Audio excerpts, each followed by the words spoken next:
दो शब्द राहुल गांधी पे कहना चाहती हूं, लेकिन अगर आप उन लोगों में से हैं जिनको लगता है कि बिहार में पूरी तरह से निष्पक्ष चुनाव हुआ है, स्वतंत्र चुनाव हुआ है, पूरा ट्रांसपेरेंट और इंडिपेंडेंट प्रोसेस रहा है, तो आप ये वीडियो बिल्कुल मत देखिए, क्योंकि ये वीडियो आपके लिए नहीं है। कहते हैं पॉलिटिकल पार्टीज को लेवल प्लेइंग फील्ड मुहैया कराने का काम इलेक्शन कमीशन का। अब आप बताइए, परसों चुनाव होना है और फ्राइडे के अकाउंट में अगर 12 लाख महिलाओं के अकाउंट में 10,000 आया है और वो पांच महिला से कहती है कि मेरे 10,000 आ गए, तुम्हारे कब आएंगे? मेरे तो नहीं कहे, तुम्हारे अगले आ जाएंगे, नीतीश जी की सरकार रहेगी तो अभी तो तुम्हारे चुनाव से पहले ही आ जाएंगे। दोस्तों, आज चर्चा करेंगे बिहार चुनाव को लेके, जहां पे एनडीए ने पूर्ण बहुमत के साथ सरकार बना ली है।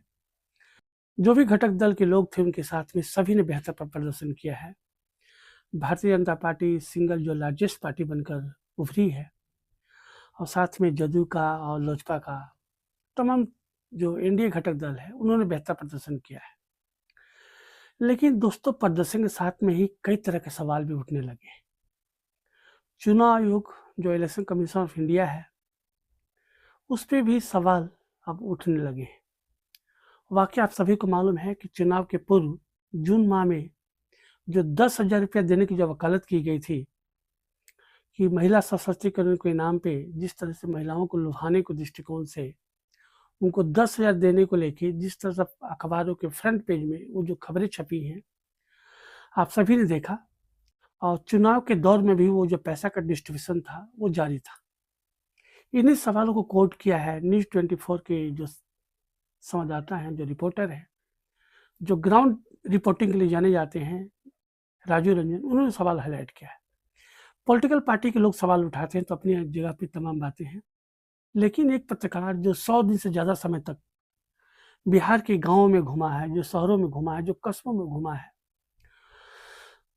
उनका अपना एक आकलन था चुनाव को लेके, उनकी अपनी एक सोच थी, अपनी एक समझ थी। तमाम सवालों को उन्होंने नज़दीक से देखा है, समझा है, चाहे सत्ता पक्ष के लोग हों, चाहे विपक्ष के लोग हों, सभी के साथ उनका संवाद हुआ है। और उसके बाद जो उनका स्टेटमेंट आया है तमाम मसले पे चुनाव परिणाम के बाद, अपने आप में दोस्तों सवाल तो खड़े कर ही रहे हैं। चुनाव आयोग निष्पक्ष नहीं है। उनका कहना है कि चुनाव आयोग अगर निष्पक्ष रहता तो जिस तरह से रेवड़ियाँ बांटी जा रही थी इसके ऊपर लगाम लगाई जानी चाहिए थी, तब समझ में आता कि चीज़ें कहाँ तक सही हैं, क्या गलत हुई है। दोस्तों, इन्हीं सवालों पे जो कांग्रेस की जो स्पोक्स पर्सन है सुप्रिया सिन्हा, उन्होंने भी सवाल हाईलाइट किया है। साथ में जो जन स्वराज पार्टी के जो राष्ट्रीय अध्यक्ष हैं उन्होंने भी सवाल खड़ा किया है कि जिस तरह से महिलाओं के अकाउंट में 10,000 जो देने की बातें कही गई है, आप सभी जानते हैं कि 1,40,00,000 महिलाएं हैं जिनको की पैसा देने की बातें की गई हैं। इतना बड़ा जो फंडिंग था वो कहाँ से हो रहा था, किनके इशारे पे हो रहा था, इसके पीछे क्या कुछ मंशा थी, और चुनाव आयोग के दौर में इन तमाम चीज़ों को रोका क्यों नहीं गया। कई तरह के सवाल है जो अब उठ खड़े हुए हैं, जिनके ऊपर चर्चाएं सरेआम है। इन तमाम सवालों को सरकार के लोग कैसे देखते हैं, क्या कुछ जवाब देते हैं, तो आने वाला समय पता चलेगा। लेकिन जो प्रेस कॉन्फ्रेंस का जो दौर है, जो चल रहा है, उसमें पॉलिटिकल पार्टी के साथ साथ जो कुछ सीनियर पत्रकार हैं जिन्होंने 100 दिन बिहार के गांव कस्बों में घूमने के काम किया है और रियलिटी देखने का काम किया है, उन्होंने जो इस सवाल को हाईलाइट किया है। आइए सुनते हैं तमाम चीज प्रकरण पे कि पत्रकार से लेकर पॉलिटिकल पार्टी के लोगों ने इस पूरे मुद्दे पे क्या कुछ कहा है।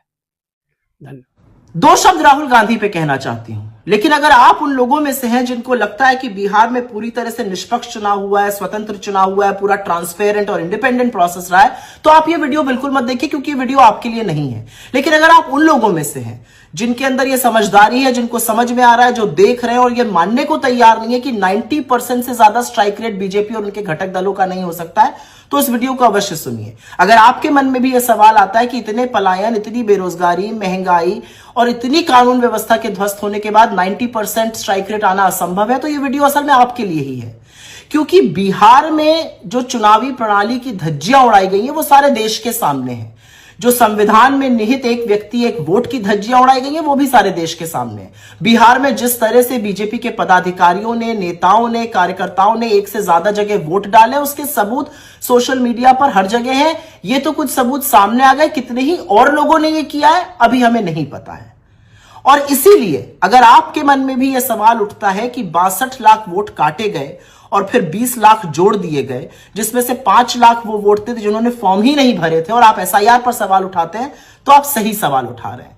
अगर आपके मन में भी यह सवाल उठता है कि 6 अक्टूबर को इलेक्शन अनाउंस करते हुए ज्ञानेश कुमार जी 7 करोड़ 42 लाख वोटर की बात करते हैं, जो जादू से 11 नवंबर को 7 करोड़ 45 लाख हो जाता है, और अगर आपके मन में सवाल आता है कि 3 लाख कैसे बढ़ गए, तो सही सवाल आ रहा है।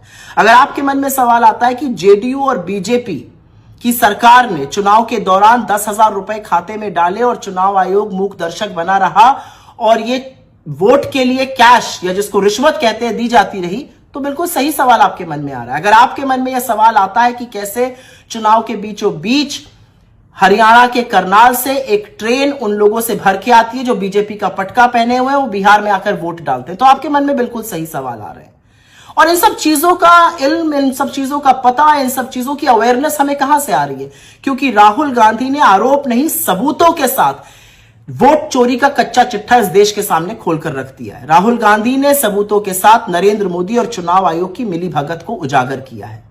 राहुल गांधी की बदौलत आज इस देश को फर्जी वोटर, फेक पते, कैसे एक एक घर पे 500-500, 800 लोग रजिस्टर हो जाते हैं, कैसे नकली फोटो इस्तेमाल होती है जिसमें ब्राजील की मॉडल तक शामिल है, ये लोगों के पास और खबर सामने आई है।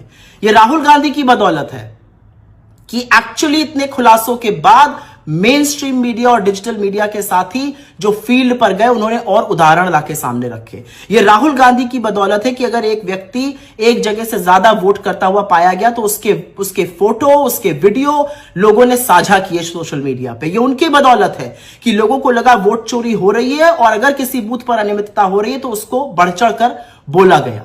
तो राहुल गांधी पर एकदम से आक्रामक कौन है, हमलावर कौन है? राहुल गांधी को इस हार का दोषी कौन ठहरा रहा है? महागठबंधन के खराब प्रदर्शन का ठीकरा कौन उनके सिर पर फोड़ रहा है? हो सकता है अनभिज्ञता में आप कर रहे हो, लेकिन असल में यह बहुत सोची समझी सुनियोजित साजिश है बीजेपी की, आरएसएस की और उनके पालतू मीडिया की। और यह साजिश इसलिए रची गई है जिससे राहुल गांधी जी का वोट चोरी का जो खुलासा है वो फीका पड़ जाए, जिससे कि इस देश की नरेंद्र मोदी के खिलाफ जो सबसे सशक्त आवाज है, जो किसी कीमत पर समझौता नहीं करती है, वो आवाज दब जाए।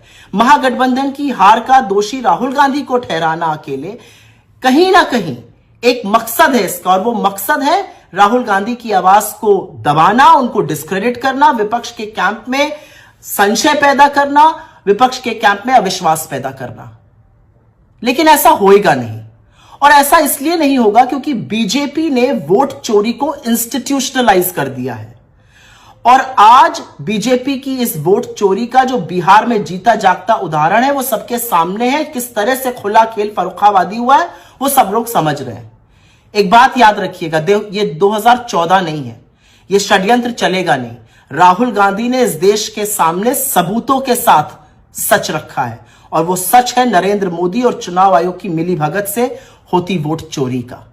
और एक बात और याद रखिएगा, बीजेपी जो मन आए कर ले, जितना मन आए झूठ परोस ले, भांडा जरूर फूटेगा, क्योंकि सच और सूरज की एक ताकत होती है, वो निकलते जरूर है, और फिर सच का एक ही सिपाही चाहे अकेले क्यों ना खड़ा हो। To Rahul Gandhi's credit, the country knows about vote chori today. The country knows how the system is being manipulated. The country knows what has happened in Bihar. And which is why to hold him responsible is what the BJP is doing. Don't fall in their false narrative.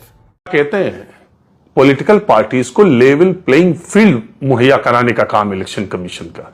अब आप बताइए, परसों चुनाव होना है और Friday के account में अगर 12 लाख महिलाओं के अकाउंट में 10,000 आया है और वो 5 महिला से कहती है कि मेरे 10,000 आ गए, तुम्हारे कब आएंगे? मेरे तो नहीं, कि तुम्हारे अगले आ जाएंगे, नीतीश जी की सरकार रहेगी तो अभी तो तुम्हारे चुनाव से पहले ही आ जाएंगे और तुम्हारे भी आ जाएंगे। फॉर्म भर दिया, देखो हमने भरा था, हमारा पिछली बार नहीं आया, इस बार आया, तो तुम्हारा अगले वीक आएगा और तुम्हारा अगले वीक आएगा। तो 1 करोड़ 10 लाख के अकाउंट में आप पैसे डाल रहे हो और उसको एक महिला 4 महिला से कम कह रही है, तो 4 करोड़ तक जा रहा है ना बात।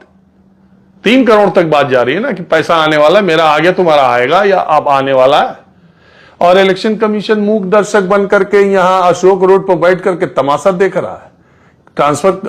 पैसे ट्रांसफर होते जा रहे हैं। ऐतराज इस बात पर भी नहीं है। ऐतराज इस बात पर है कि इससे पहले की गैर बीजेपी सरकारों की ऐसी योजनाओं को चुनाव आचार संहिता लागू होने के बाद इलेक्शन कमीशन ने रोका भी है। तो फिर इस बार क्यों नहीं रोका? यह भूमिका उसकी क्या है? अगर आप हरियाणा और महाराष्ट्र के चुनाव की बात करते हैं, मैं राहुल गांधी जो वोट चोरी की बात करते हैं उनकी, लेकिन मैं आपको दूसरी बात कह रहा हूं। अगर 15 सालों से हरियाणा और महाराष्ट्र के चुनाव एक साथ घोषित हो रहे थे, तो इस बार पिछली बार क्यों नहीं एक साथ घोषित हुए?